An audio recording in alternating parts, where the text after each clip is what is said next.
लखनऊ निराला सभागार नवसृजन साहित्यिक एवं सांस्कृतिक संस्था लखनऊ के तत्वावधान में वरिष्ठ लेखिका एवं कवयित्री मंजू सक्सेना की 3 महत्वपूर्ण कृतियों तेरे बिन मैं नहीं उपन्यास और मोगरा महक उठा गजल संग्रह तथा एक कप चाय लघुकथा संग्रह का लोकार्पण एक गरिमामय समारोह में संपन्न हुआ। कार्यक्रम की अध्यक्षता प्रो डॉ वी गोस्वामी पूर्व अधिष्ठाता विधि संकाय लखनऊ विश्वविद्यालय ने की। मुख्य अतिथि के रूप में साहित्य भूषण महेश चंद्र द्विवेदी पूर्व पुलिस महानिदेशक प्र और विशिष्ट अतिथि के रूप में प्रो डॉ उषा सिन्हा एवं डॉ सुल्तान शाकिर हाशमी उपस्थित रहे। समारोह की शुरुआत रूपा पांडे सतरूपा द्वारा वाणी वंदना से हुई, जबकि संचालन डॉ योगेश ने किया। मंच पर उपस्थित अतिथियों ने तीनों कृतियों का सामूहिक लोकार्पण किया। सुधा मिश्रा ने लेखिका के जीवन परिचय का भावपूर्ण वाचन किया। मुख्य वक्ता नरेंद्र भूषण ने गजल संग्रह और मोगरा महक उठा पर, त्रिवेणी प्रसाद दुबे मनीष ने उपन्यास तेरे बिन मैं नहीं पर तथा निवेदिता श्रीवास्तव निवि ने लघुकथा संग्रह एक कप चाय पर अपने समीक्षात्मक विचार रखे। लेखिका मंजू सक्सेना ने अपने गजल संग्रह और लघुकथा संग्रह से चुनिंदा रचनाओं का प्रभावी पाठ किया।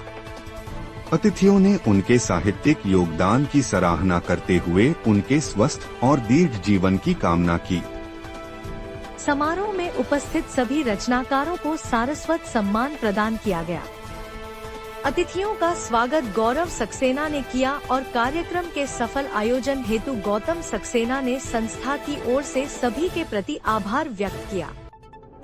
कार्यक्रम की सफलता में पंडित बेअदब लखनवी, अनिल किशोर शुक्ल निडर, राम प्रकाश शुक्ल प्रकाश, डॉ सुधा मिश्रा, डॉ मनमोहन बाराकोटी, मुकेश कुमार मिश्र, आचार्य डॉ प्रेम शंकर शास्त्री, बेताब, मनु वाजपेयी, विशाल मिश्र, विजय कुमारी मौर्य, विजय और सविता श्रीवास्तव का योगदान सराहनीय रहा।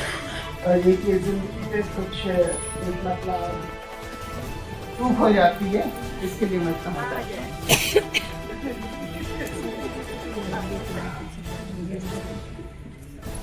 मैं आदरणीय कृपा शंकर श्रीवास्तव जी से निवेदन करूंगा कि वे आए और संक्षिप्त में अपनी बात। अमृत मंच को प्रणाम और मंजू सक्सेना जी की किताब मोगरा महक उठा, इसमें जो गजलें इन्होंने ली हैं उसके लिए मैं यही कहना चाहूँगा संक्षेप में। नजर आ रही गजल बदले मिजाज खास नजर आ रही गजल, और खाली गजल ही। आप सभी प्रबुद्ध मनीषियों की उपस्थिति को मैं नमन वंदन अभिनंदन करती हूँ और सबसे पहली बधाई नवसृजन प्रकाशन को मैं देती हूँ कि उनकी पहली पुस्तक, आपकी पहली पुस्तक प्रकाशित भी हुई और लोकार्पित भी हो गई, तो बहुत बहुत बधाई।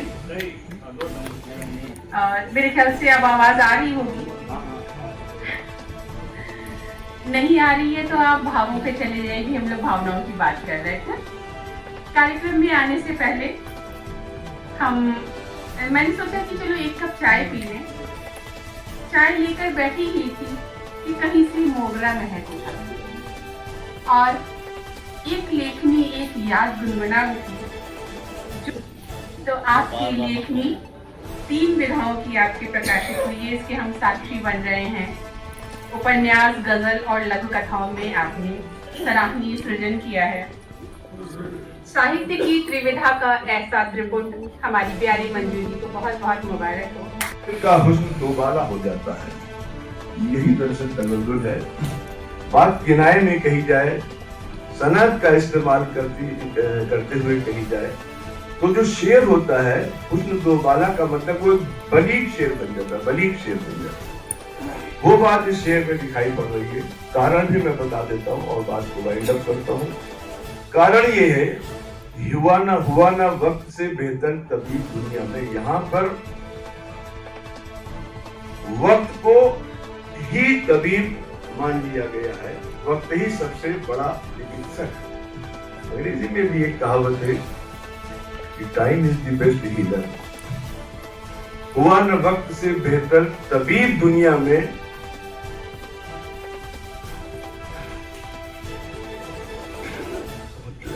तबीब दुनिया में, इसी से सब्रो तहम्मुल सबक लिया कीजिए। ये जो शेर है, इसमें अगर हम सनाए के एतबार से देखें, यूं कहें कि तगज़्ज़ुल के एतबार से देखें, तो इसमें मेटाफोरिकली ब्यूटिफाई किया गया है इस शेर को। मेटाफोरिकली का मतलब यह है कि इसमें इस्तियारा है, जो सनात का एक काइंड है। जो लोग गजल को बारीकी से जानते हो समझ रहे होंगे कि इसमें जिस सनद का इस्तेमाल किया गया है वो इस्तियारा है, और इस्तियारा जो काइंड है सनद के, उसका एक विशिष्ट बधाई संदेश बधाई संदेश प्राप्त है। दी जाती के शब्दों में उपन्यास में हर पात्र इतनी खूबसूरती से प्रवेश करता है कि कहीं भी कुटिलता का अनुभव नहीं होता। सबसे बड़ी विशेषता यह है कि प्रत्येक पात्र की अनुभूतियों का आपने इतने मनोयोग से और कुशलता से वर्णन किया है कि ऐसा प्रतीत होता है कि यह आत्मकथा लिखी गई है। प्रयागराज के वरिष्ठ साहित्यकार श्री अशोक श्रीवास्तव जी ने इसे अत्यंत स्पर्शी घोषित किया है, जबकि वरिष्ठ गजलकार मधुर निगम जी के अनुसार यह सधे हुए शब्दों के ताने बाने से बुना हुआ रोचक उपन्यास है। मुझे याद है जो अंतिम पुस्तक विमोचन इनका जो मैंने अटेंड किया था, तब मैं थोड़ा सा और युवा था। उस दिन मेरे पिता, जो सामान्यतः काफी दबंग प्रवृत्ति के रहे हैं, उनको 2 शब्द कहने के लिए आमंत्रित किया और वो बिल्कुल निशब्द रहे। इसी कारण मैंने अपने 2 शब्द लिख दिए।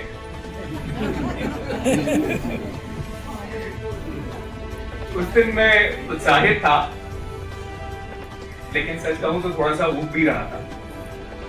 उस वातावरण का पूरा अर्थ तब समझ पाना मेरे लिए कठिन, लेकिन उसकी एक जादुई सी अनुभूति कभी भी कहीं भीतर दर्ज हो गई। आज का ये आयोजन मुझे उसी स्मृति में वापस लौटा है, एक बेचैन पुत्र की तरह। आज की ये संध्या 3 नए पुस्तकों के स्वागत की है, और इस सभागार में ऐसे अनेक विद्वान उपस्थित हैं जो मेरी माँ की रचनाओं पर मुझसे कहीं अधिक प्रामाणिक दृष्टि से बोल सकते हैं। इसीलिए मैं आज इन रचनाओं पे नहीं, बल्कि इन रचनाओं की रचनाकार पर बात करना चाहता हूं। और मुझे ये एक ऐसा विशेष विभाग मिला है जो आप में से किसी को नहीं। मैं सुश्री मंजू सक्सेना को 52 वर्षों से जानता हूँ। उस समय से जब मैं इस संसार को भी ठीक से नहीं जानता। तो आज मैं आदरणीय सुश्री मंजू सक्सेना जी के 3 रूप आपके साथ साझा करना चाहता हूँ। एक मनुष्य के रूप, लेखिका के रूप में, और एक माँ के रूप में।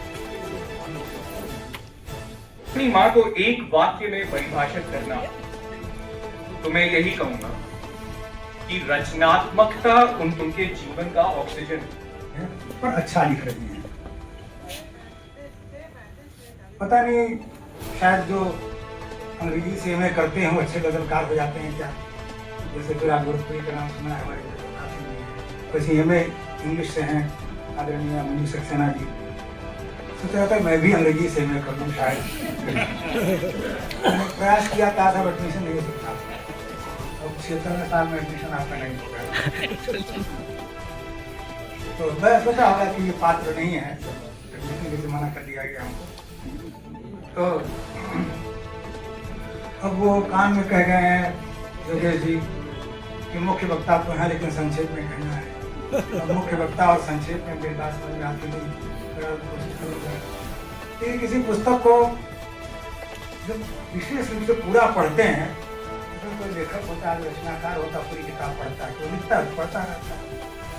दूसरा उस पर जो तर्जुमत लिखते हैं, जो संसार लिखते हैं, वो पूरा पढ़ते हैं, तो हमारे आदरणीय पूर्ण कृष्ण आदरणीय के पास विश्वास जी, उन्होंने पढ़ा है, पूरा लिखा है। और उसके बाद नंबर आता है मुख्य वक्ता का। मुख्य वक्ता भी पढ़ता है, पूरा पढ़ने की कोशिश करता है, लेकिन बात उसमें यह है कि जिस किताब को दो हेड मास्टरों ने देख लिया हो, आदरणीय कृष्णेश जी और विश्वास जी, तो क्या बचा उसमें किसी स्टूडेंट से कहें कि आप भी देख लो उसमें क्या है।